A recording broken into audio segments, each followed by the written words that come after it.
So may mga tao pong pinipursue pa rin nila yung number of followers nila, yung fame, laman ng bank account.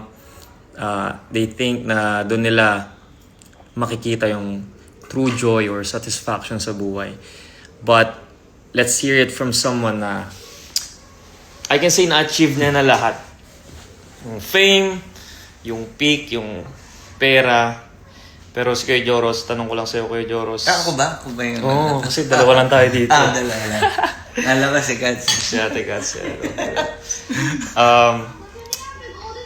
Since na-achieve mo na, I can say, di ba? Fame, money, nagbigay ba yun ng satisfaction sa puso mo? And what can you say doon sa mga taong yun pa rin yung pinapursue nila? Akala nila mako-complete yung heart nila kapag nahit ko na yung number nung bank account na pangarap ko. Nahit ko na yung number nung followers na pangarap ko. So, ako lilinawin ko lang. Una, hindi naman ako ganun kasikat. Pangalawa, wala akong pera, baka marami mangutang. Seriously speaking. Seriously speaking. Design tayo yung flesh natin na hindi makontento. So, yung iba, sinasabi nila, yes, nakukontento sila sa kung ano meron sila. But in a way, you will desire something else. Hindi man ito fame, money, power, whatever. Pero you will look for something else para makontento ka. For example, dati inisip ko, magka-award lang ako, okay na ako. Tapos kapag nagka-award ka, parang gusto mo pang award. Maraming award. So, ilan? Magka-pelikula lang ako, maging, may mapatunayan lang ako sa pelikula, okay na ako. Tapos, kapag na-achieve mo yun, parang you want more. Or sometimes, you have to prove yourself to others naman din, dun sa status mo sa buhay. Dahil, may na-achieve ka na certain, kumbaga, goal sa harap ng ibang tao, kailangan mo ngayon to i-maintain itong image na to sa kanila. And then same din sa pera, sa bank account, ma-achieve ko lang, maka 1 million lang ako, okay na ako. And then kapag naka 1 million ka na, 2 million lang ako. Sunod, magkabahay lang ako. Kapag may bahay ka na, mas malaking bahay. Same lang yan sa lahat ng bagay. Kumbaga, you will always want more. Dahil tayo, design yung flesh natin, aminin man natin o hindi, hindi ito makukontento. Ang gusto lang nga lagi ng flesh, yung madali, yung komportable, yung ngayon na, yung shortcut. So, ganyan din tayo. Kahit sa pag-achieve sa mga bagay, gusto natin yung madali, yung komportable, yung mabilis, yung ngayon na. Alam nyo naman yan lalo na yung mga kabataan ngayon, yun nga yung nagiging problema So, sa akin, yung happiness, syempre hindi yan nangyayari kapag walang contentment. And syempre, hindi ka rin basta-basta nakukontento. At laging may missing void sa ating heart. Yun yung peace at joy. Yung tinatawag nila na God-shaped na void. Na kahit anong ilagay mo para ma-feel yun, kung hindi si Lord, hindi mag-ano. For example, ang money, rectangle, ang fame circle, ang fame ko, star, family, triangle. Lahat yan nandun pero may missing shape. Yung missing shape na yun, cross. So yun yung hindi kayang i-feel ng kahit anong shape na merong ino-offer itong mundo. Kasi ang alam ko lang, God-shaped void. Cross yun. Oo, cross. Yung shape na yun. So, yun yung natin, yung hinahanap natin in life, yung purpose in life. Lagi namin sinishare to, ano yung purpose natin dito sa mundong ito? Yeah. Yung ba yung maging pinakasikat, pinakamayaman, makatulong sa mahihirap, ma-immortalize yung pangalan mo sa career mo dahil ikaw yung maraming natulungan na tao, maging santo ka ba sa mata ng mga tao? So, yun yung yun yung goal lagi ng tao. Dahil alam natin, may taning lang tayo sa mundong ito. Minsan yung iba, ma-immortalize.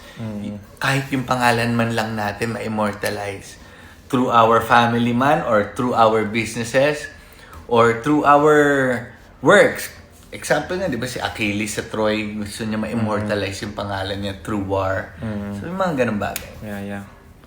So, si Solomon, di ba, na-achieve niya lahat. Pinakamatalino siyang tao, richest man, who ever lived. Pero, meaningless pa rin lahat. Parang naghahabol, ano? It's like chasing the wind, naghahabol sa hangin kung wala si Lord. So, hindi naman namin sinasabi na masama yung magkaroon ng sapat na yaman. Pero, pag walang contentment sa puso, doon ka maghahanap ng maghahanap. Actually, hindi contentment yung Okay lang i-pursue mo yung temporal things as long as you do it for eternal, future. Meaning, kung ano yung gagawin mo dito sa mundong to, kung bibigyan kang yaman ng Diyos, do it, use it for the glory of God. Kung bibigyan kang fame ng Diyos, use it for the glory of God. Dahil ang purpose natin is not for us, but for our Creator. Amen. The one who designed us and gave us a purpose. Dahil lahat dapat ng glory is for Him. So, yun yung dapat nating maintindihan. Yeah. Psalm 16:11 nata yun. Sabi doon, in the presence of God, there is fullness of joy. So, we can dream of anything, pero lagi natin isasali ang Panginoon. Kasi kung wala ang Lord, we will continue to magsisik tayo ng mas mataas, mas marami, hanggang sa dumating yung point na burnout ka na.